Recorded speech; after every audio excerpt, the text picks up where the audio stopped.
옛날 옛적 한국 남해안의 아름다운 섬 완도에는 용왕이 다스리는 바다가 있었습니다.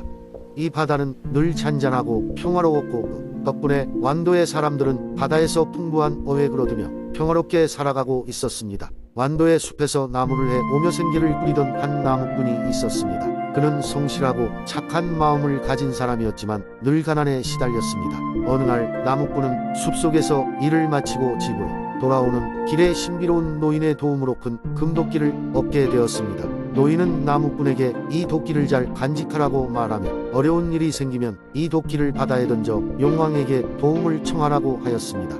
몇 년이 흐르고 어느 해인가 바다는 거칠게 변하여 폭풍이 몰아치기 시작했습니다. 어부들은 더 이상 바다에 나갈 수 없었고 완도의 사람들은 점점 생계가 어려워졌습니다. 나무꾼 역시 숲에서는 나무가 점점 줄어들어 곤궁함에 빠지게 되었습니다. 그는 지난날 노인이 했던 말을 떠올리며 금도끼를 꺼내 바다 앞에 서서 용왕에게 절하고 이렇게 말했습니다. 용왕님, 제발 이 작은 섬의 백성들을 도와주십시오. 저는 겨우 이 도끼 한 개가 전부이지만 기꺼이 드리겠습니다. 그리고 그는 금도끼를 바다에 던졌습니다.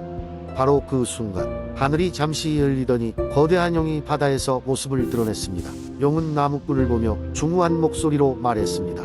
사람아, 너의 진실된 마음과 희생을 내가 받아들였다. 너희 섬과 사람들을 구해주겠다. 그러고는 용이 한 바퀴를 돌자 바다는 순식간에 잠잠해졌고 몇 년간의 가뭄도 마치 마법처럼 사라졌습니다. 풍부한 어획도 다시 돌아왔고 사람들은 그의 공로를 기려 마을 중심에 그의 동상을 세우기까지 했습니다. 나무꾼은 그나 이후에도 욕심 부리지 않고 언제나처럼 성실히 나무를 하며 평범한 삶을 살아갔습니다. 어쩌다 가끔 용왕을 떠올릴 때면 하늘을 바라보며 감사를 전하곤 했습니다.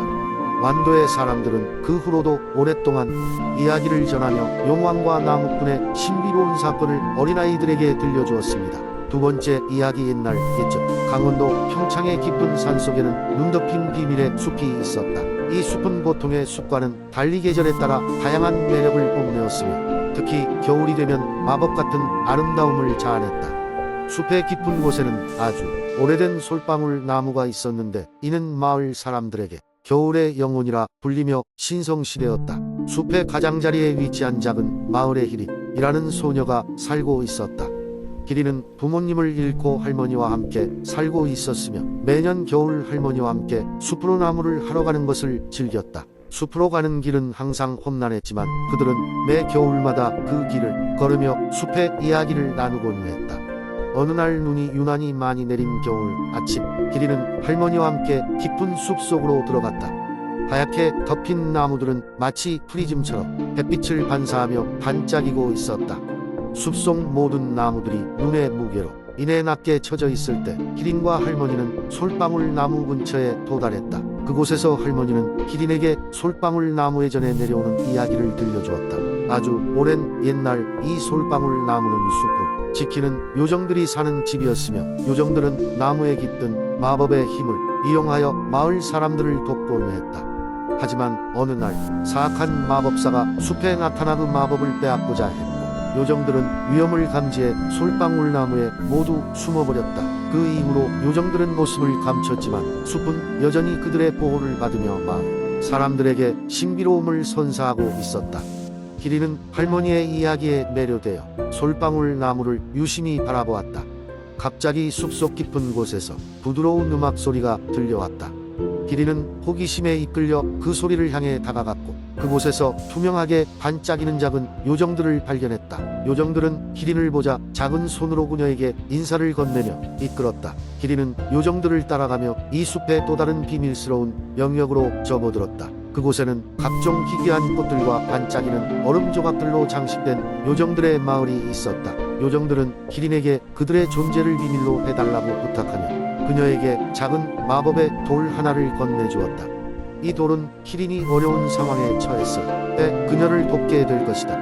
기린은 요정들과의 만남을 잊을 수 없었지만 할머니가 걱정될까 서둘러 그들과 작별 인사를 나누고 다시 솔방울 나무로 돌아왔다. 그날 이후로 희리는 그들의 비밀을 지키며 살았고 요정들의 존재가 그녀의 마음속 깊이 자리 잡았다. 그녀는 할머니와 함께 예전처럼 나무를 하러 숲을 찾았고 그때마다 희미하게 들리는 음악 소리에 미소 지었다. 겨울의 영혼이라 불리는 솔방울 나무는 언제나처럼 웅장하게 서 있었고 마을 사람들은 평화로운 겨울을 맞이하였다.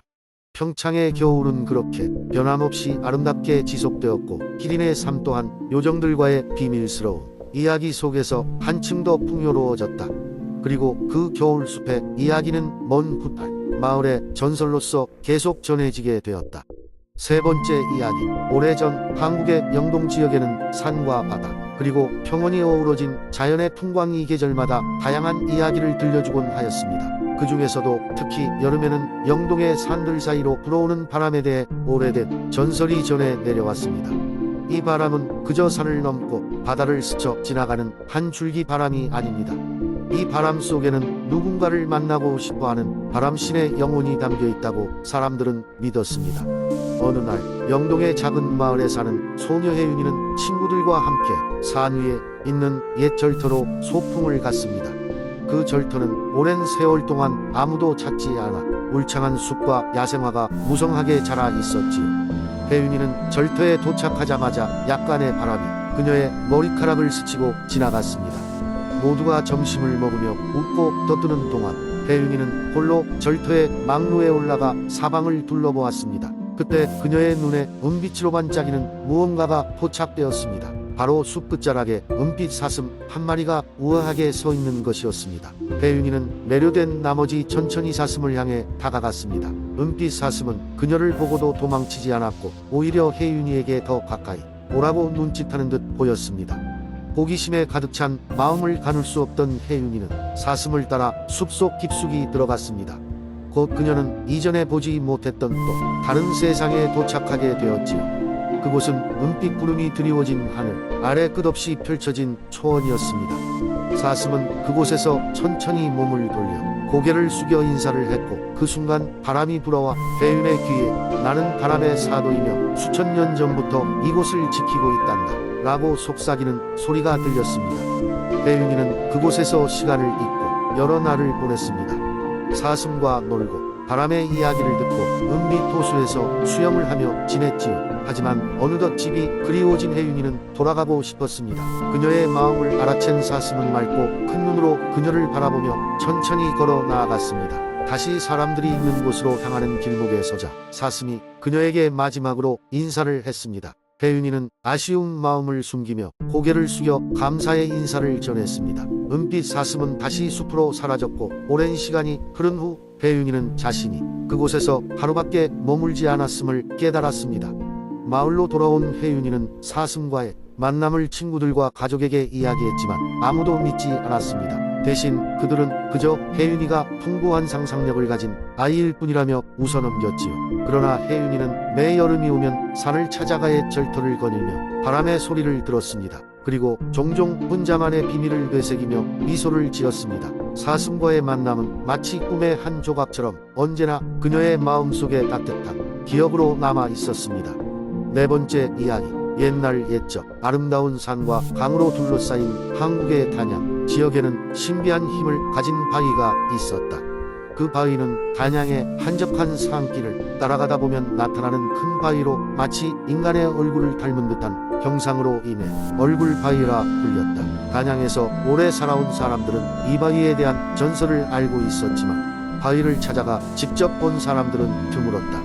전설에 따르면 얼굴 바위는 1000년 전 여기에 자리 잡았다고 한다.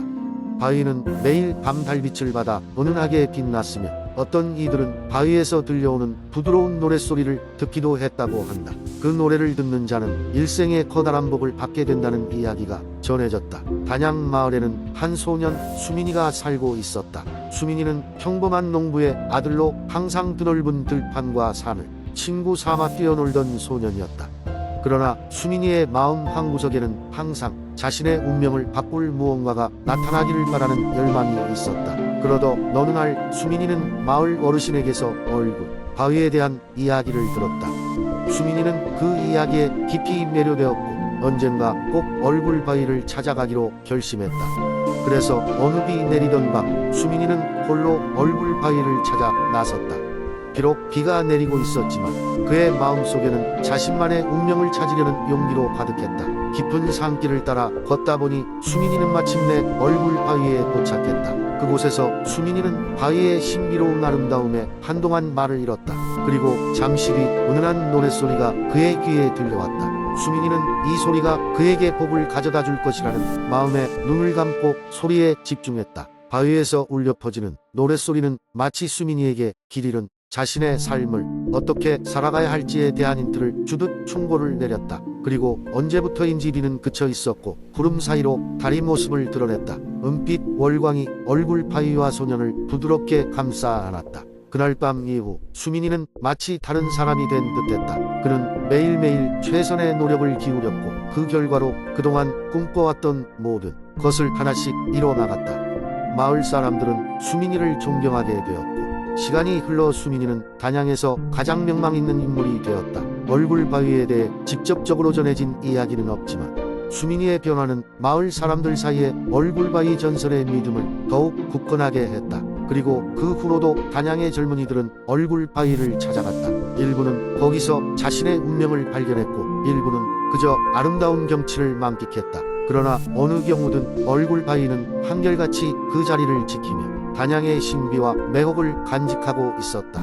오늘날에도 얼굴 바위는 단양을 방문하는 이들에게 작은 모험심과 옛날 이야기들 속 미지의 세상을 선사하며 늙어가지 않는 전설로 남아있다.